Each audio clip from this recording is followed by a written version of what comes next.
Hello guys, నేను మీ Akbar Sheikh all videos. ఈరోజు అయితే అక్బర్ పోల్ట్రీ ఫామ్.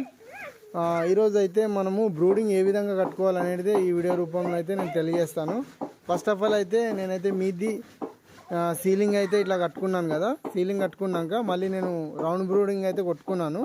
మీరు చూస్తున్నట్టయితే మనకు 8,000 షెడ్ కాబట్టి సో ఒక్కొక్క దాంట్లో మనకు చిక్స్ వచ్చేసి 7,500 చిల్లర ఇస్తాడు, ఒక్కోసారి 600 కూడా ఇస్తాడు.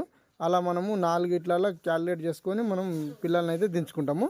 సో అదేవిధంగా ఇంకోటి ఏంటంటే కంప్లీట్ అయిపోయాక మనకు లైటింగ్ అనేది ఒక్కో దాంట్లో 4 లైటింగ్ అయితే పెట్టుకోవాలి. సో నేనైతే లైట్లు అయితే పెన్సిలిన్ లైట్లు 500 వాట్స్ అయితే పెడతాను. కొందరైతే 1000 వాట్స్ కూడా పెడతారు. ఇంకోటి వచ్చేసి ఏంటంటే మనకు సైడ్ పరదాలు మీరు చూస్తున్నట్టయితే ఇలా సైడ్ కూడా కట్టేసుకున్నాము. ఇంకేం లేదు, ఇక లాస్ట్ కూడా ఉంది కదా, ఇది కూడా కట్టేస్తే సో తర్వాత చిక్స్ ఎప్పుడు వస్తే అప్పుడు పేపర్ వేసుకుంటే అయిపోతుంది. ఓకేనా?